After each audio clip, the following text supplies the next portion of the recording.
heart of Africa lies a country called the Democratic Republic of the Congo. The land is vast, lush, full of life and riches.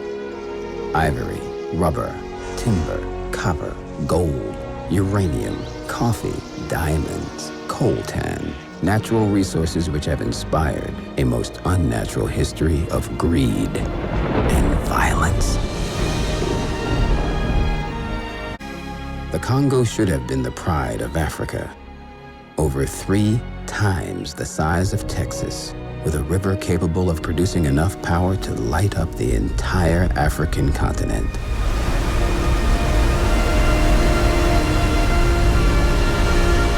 Instead, its people are among the poorest in the world, and many are likely to die an unnatural death.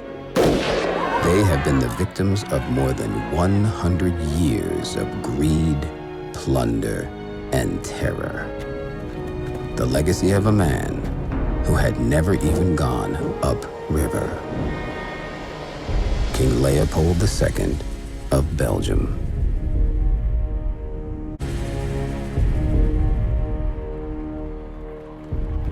Leopold ascended the throne of Belgium in 1865.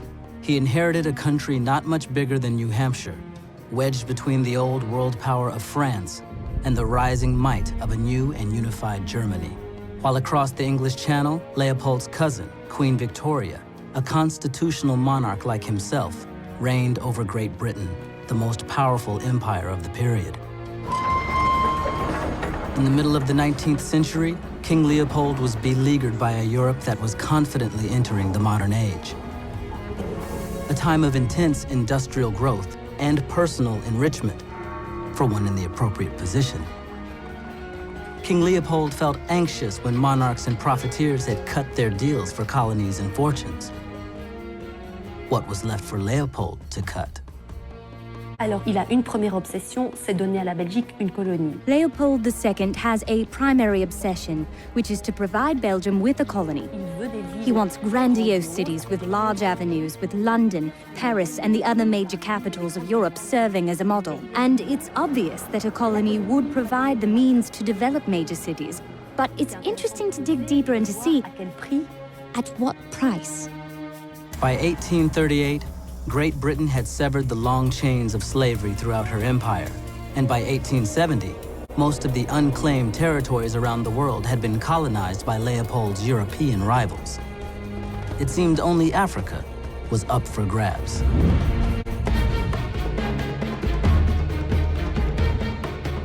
At the start of the 1870s, 80% of Africa was still under indigenous rule. It was ripe for conquest, or protection, as Leopold learned to put it. Centuries of slave-hunting raids had weakened the indigenous tribal groups, and there was no powerful state or military obstacle to stop Leopold. You should purchase as much land as you will be able to obtain without losing 1 minute from all the chiefs from the mouth of the Congo to Stanley Falls. To sign over one's land was unthinkable, but the Congo chiefs, with no written language, had no idea what they were signing. In return for cloth, trinkets, beads, and gin, the chiefs gave up rights to all land, waterways, game, fishing, forestry, mining, essentially everything. The new Congo flag with the gold star, symbolizing the light of civilization in the darkness of Africa, held sway over the lands of 450 Congo Basin chiefs, a territory 76 times the size of Belgium. Over 900,000 square miles had become the private estate of King Leopold. There is no question of granting the slightest political power to Negroes. That would be absurd. The white man, as of the stations, retain all the powers. Leopold maintained a complete monopoly, even as he insisted that he was opening up Africa to free trade and that his venture had no commercial interest. In May of 1885, Leopold named his new private country the Congo Free State. No African, was consulted.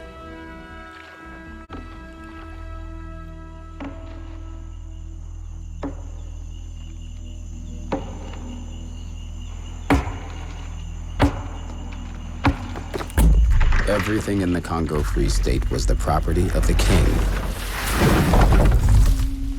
The forests, the animals, the villagers' vegetables harvested to feed his soldiers.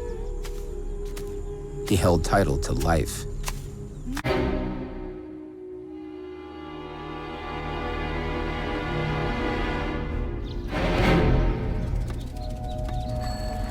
At the turn of the century, the worldwide rubber boom exploded.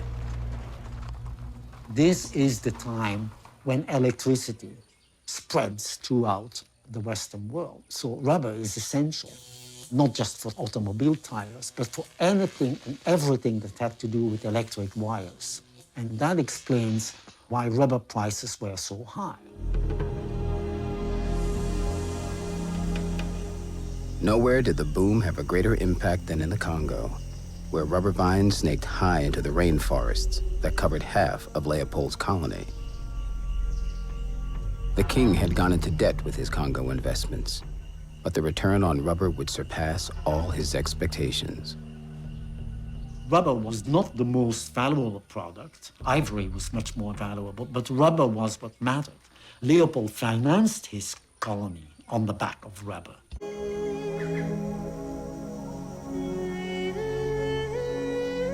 Rubber is a sap which must be congealed to be carried. The only method the workers typically had in the forest was to spread it over their bodies as they worked. It caused excruciating pain when it was peeled away.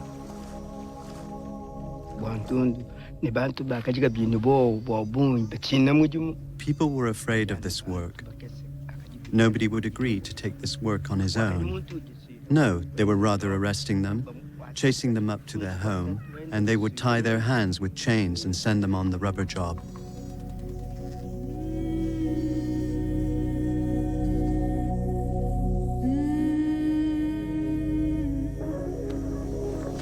The Red Rubber Terror began in the 1890s.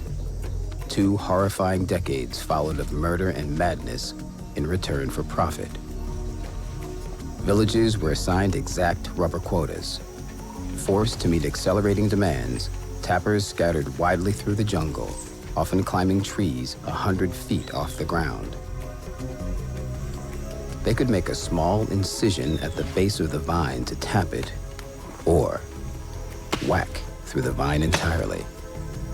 This produced rubber quickly, but killed the vine. In a perverse reversal of production management, tappers were severely punished for not making their quotas, as well as for making their quotas, but killing the vine.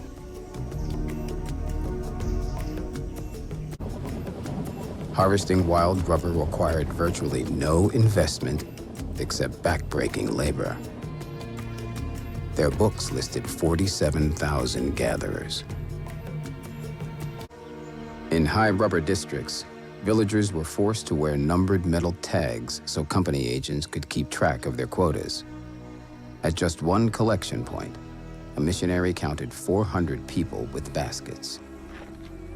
The state or concession companies paid villagers with a piece of cloth, a few spoonfuls of salt, a knife, or nothing at all. People were weakening because the men were being taken and sent into the forest to extract the rubber. And in the event the men did not come back with the required amount of rubber, they were beaten, whipped, and sometimes their hands were cut off.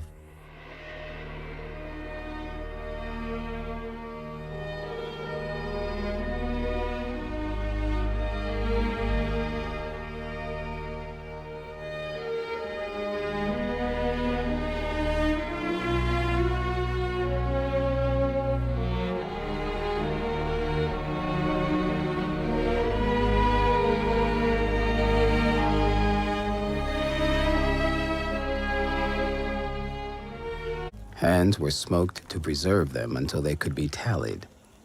Shepard learned that if a village refused to gather rubber, the state troops would shoot everyone in sight. Some white officers demanded proof that the bullet had not been wasted in hunting, or worse, saved for a mutiny. Occasionally, the soldiers would hunt, and as a cover-up, they would cut a hand from an innocent adult or child. That colonial system was basically organized and maintained through military rule, which the king was trying to impose on the Congolese. Leopold's army, the Force Publique, was 19,000 strong by the turn of the century. How could Congolese be made to enforce this brutal system against their own people? Leopold's private army would take soldiers and send them 500, 600 miles away from their own homes.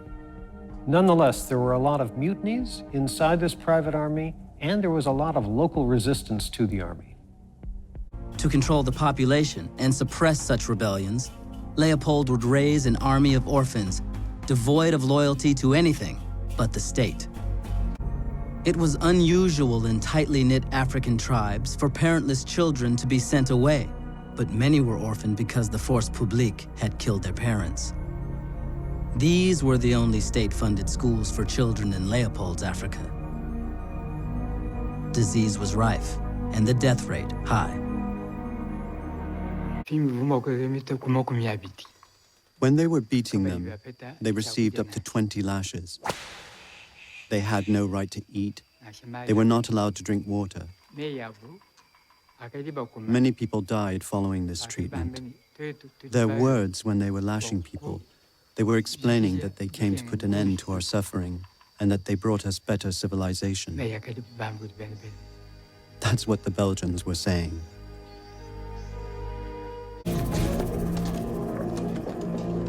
I could never reconcile to myself that Belgians came to civilize, right? To teach the Congolese how to work was part of the civilizing mission. Never mind the fact that, this was slave labor. There was this notion that, and it continues today, Africans are lazy. People would make jokes. It was known down deep that, the Africans were really pushed to work like slaves.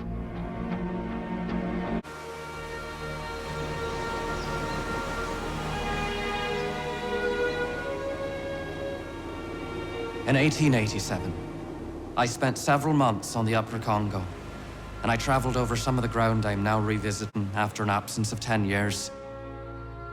The country was thickly populated, frequent and populous towns,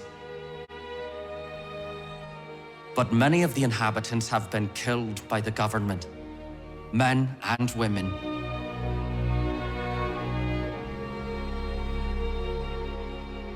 Casement put the official report together on his return to England. But the British ambassador urged suppression of the report, and its graphic detail was watered down. Leopold's staff attacked Casement by saying he had really only seen individuals suffering from cancer of the hands, which had to be cut off in simple surgical procedures.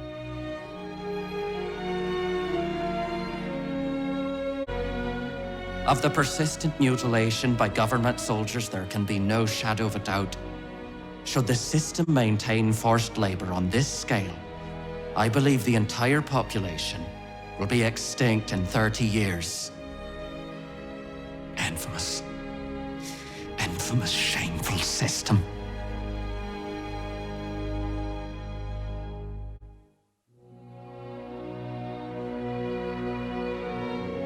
Finally, after years of conspiracy and silence, public opinion was galvanized throughout Europe. The Congo question was debated in the British House of Commons, and in 1904, the Congo Reform Association was formed. At each protest meeting, a lantern slideshow of photographs taken by missionaries presented grisly evidence that public relations could not refute. In response to all the bad press, Leopold sent to the Congo a sham commission of judges to clear allegations against him. But this time, his plan backfired. The commission heard many native witnesses offer horrifying testimonies. One judge broke down and wept. Chief Lontulu of Bolima laid 100 twigs on the table, each representing one of his people killed in the quest for rubber. This international explosion of bad publicity was a turning point. Leopold needed to rid himself of the trouble of the Congo. But he would not give it away. He would sell it. And Belgium, the buyer, would pay dearly for it. In return, his legacy to Belgium would be to erase from memory the horrors perpetrated in the Congo. He burned the entire Congo State archives in Belgian furnaces and in fires throughout the Congo. I will give them my Congo, but they have no right to know what I did there. In December 1909, a year after negotiations of the Congo were completed, King Leopold II of Belgium died of an intestinal blockage. He died possessing one of Europe's largest fortunes. The wealth he stole from the Congo that investigators could uncover was estimated at more than $1.1 billion in today's currency. Leopold never set foot in the Congo.